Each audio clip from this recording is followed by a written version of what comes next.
സാധാരണ മീൻ വറക്കുമ്പോൾ നമ്മൾ ഇതുപോലെയൊന്ന് വരഞ്ഞ് വെക്കാറുണ്ടല്ലോ. നമ്മൾ മാരിനേറ്റ് ചെയ്യുമ്പോൾ ഉപ്പും മുളകും ഒക്കെ അകത്ത് പിടിക്കാൻ വേണ്ടിയിട്ടാണ് അങ്ങനെ ചെയ്യുന്നത്. എന്നാൽ ഞാൻ ഇതിന് ഇതുപോലെ ഒന്ന് പിളർന്നും കൂടെ വെച്ചിട്ടുണ്ട്. ഇത് കണ്ടോ? അത് എന്തിനാണെന്ന് വഴിയെ നമുക്ക് മനസ്സിലാകും.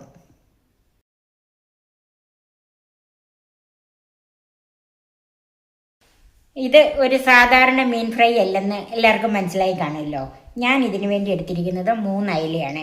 ഏത് മീൻ വേണേലും ഇതിന് വേണ്ടിയിട്ട് എടുക്കാം. ഇതുകൂടാതെ ഇതിന് വീണ്ടും ഒരു പ്രത്യേകതയുണ്ട്.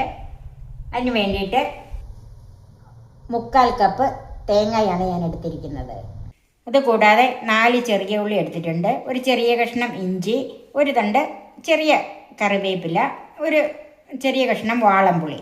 മാരിനേറ്റ് ചെയ്യാനായിട്ട് ഒരു നാരങ്ങയുടെ പകുതി, 2.5 ടീസ്പൂൺ കാശ്മീരി മുളക് പൊടി, 1/2 ടീസ്പൂൺ മഞ്ഞൾപ്പൊടി, 2 ടീസ്പൂൺ മുളക് ചതച്ചത്, 1/2 ടീസ്പൂൺ കുരുമുളക് പൊടി, ഉപ്പ്, വെളിച്ചെണ്ണ, വെള്ളം. ആദ്യമേ നമുക്ക് ഈ അയലയൊന്ന് മാരിനേറ്റ് ചെയ്ത് വെക്കാം. അതിന് മുളക് പൊടി ഞാനൊരു 1/4 ടീസ്പൂൺ മുളക് പൊടി മാറ്റി വെക്കുവാണ്. മഞ്ഞൾപ്പൊടി, കുരുമുളക് പൊടി,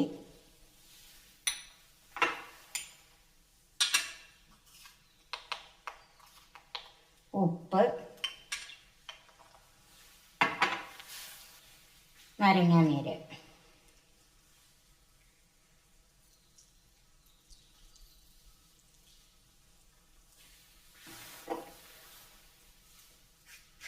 ഒരു ടീസ്പൂൺ വെളിച്ചെണ്ണ.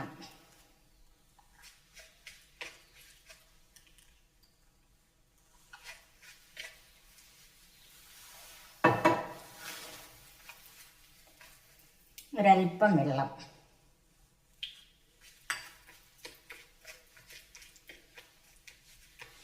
ഇനി ഈ മീനൊന്ന് മാരിനേറ്റ് ചെയ്ത് വെക്കാം.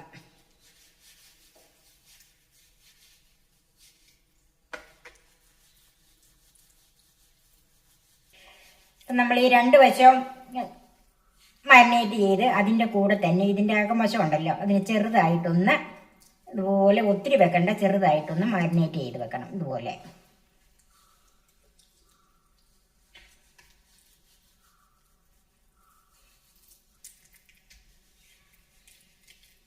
ഇത് നമുക്ക് മാറ്റി വെക്കാം. ഇനി ഈ മിക്സിയുടെ ചെറിയ ജാറിലേക്ക് ഉള്ളി ഒന്ന് ചെറുതായിട്ട് മുറിച്ചിടാം.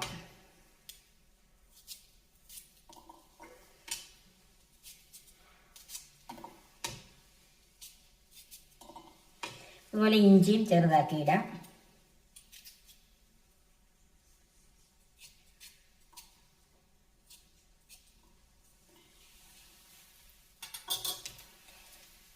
കറിവേപ്പില,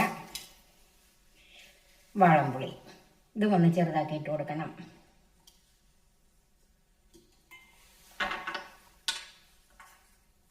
ഉപ്പ്,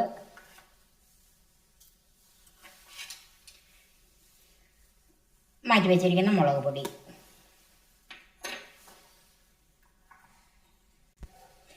ഇതിലേക്ക് നമ്മൾ എടുത്തു വെച്ചിരിക്കുന്ന തേങ്ങായും കൂടെ ചേർക്കാം. ഇനി നമുക്ക് വെള്ളം ചേർക്കാതെ ഇതൊന്ന് നന്നായിട്ട് ചതച്ചെടുക്കണം.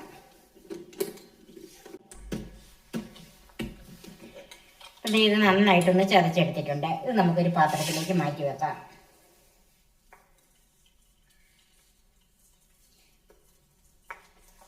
ഈ തേങ്ങയുടെ ഉള്ളിയുടെയൊക്കെ വെള്ളമയം കൊണ്ട് തന്നെ ഇതൊന്ന് ചതഞ്ഞ് കിട്ടും.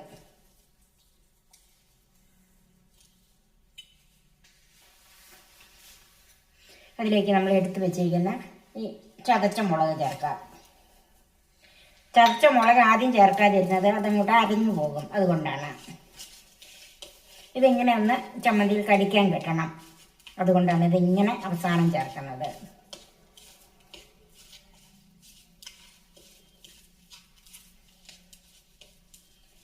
അപ്പോൾ ഇതെല്ലാം കൂടെ നന്നായിട്ട് യോജിപ്പിച്ചിട്ടുണ്ട്.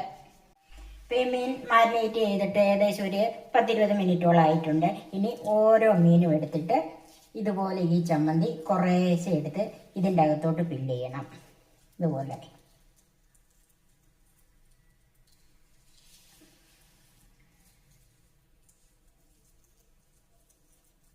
നന്നായിട്ടൊന്ന് ഇതായിട്ട് ഫിറ്റായിട്ടിരിക്കണം, അല്ലെങ്കിൽ നമ്മൾ വറക്കുമ്പോഴത്തേക്ക് ഇങ്ങോട്ട് വിട്ടുപോരുവേ. ഇതുപോലെ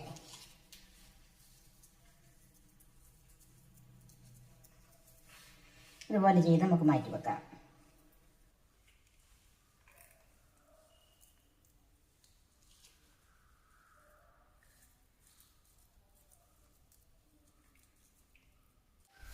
അപ്പോൾ ഇതിൻ്റെ അകത്തെല്ലാം ഫില്ല് ചെയ്ത് വെച്ചിട്ടുണ്ട്.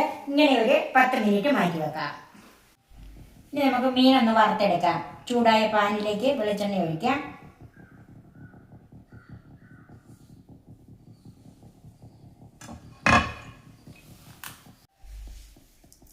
എണ്ണ ആവശ്യത്തിന് ചൂടായി. ഇത് ഡീപ് ഫ്രൈ അല്ല, എന്നാൽ ഷാലോ ഫ്രൈയും അല്ല. ആവശ്യത്തിന് എണ്ണ ഒഴിച്ചു കൊടുക്കണം.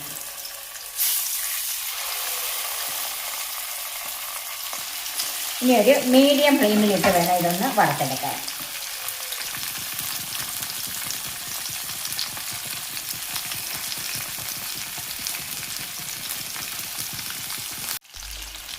ചെറു തീയിൽ ഒരു 3-4 മിനിറ്റ് കിടന്നതാണ്. ഇനി നമുക്ക് സാവധാനം ഇതൊന്ന് മറിച്ചിട്ട് കൊടുക്കാം.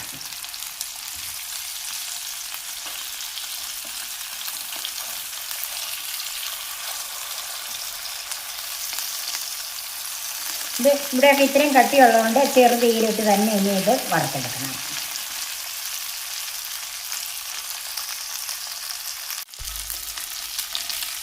ഇതുപോലെ ഇത് തിരിച്ചും മറിച്ച് വെച്ച് നന്നായിട്ട് മൂപ്പിച്ചെടുക്കണം. ഇതുപോലെ എല്ലാ വശം മൂപ്പിച്ചെടുക്കണേ. അപ്പം നമ്മുടെ അയല വറുത്തത് റെഡിയായി. നമുക്ക് സർവിങ് ഡിഷിലേക്ക് മാറ്റാം.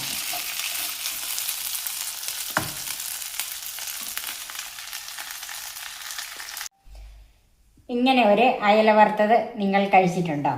ഇല്ലെങ്കിൽ നിങ്ങൾ തീർച്ചയായിട്ടും ഇതൊന്ന് ട്രൈ ചെയ്ത് നോക്കണം. ഇത് പ്രസിദ്ധമായ ഒരു ശ്രീലങ്കൻ ഡിഷാണ്. നിങ്ങൾ തീർച്ചയായും ഇതൊന്ന് ട്രൈ ചെയ്യണം കേട്ടോ. എല്ലാവർക്കും ഇഷ്ടപ്പെടുന്ന ഒരു ഡിഷാണിത്.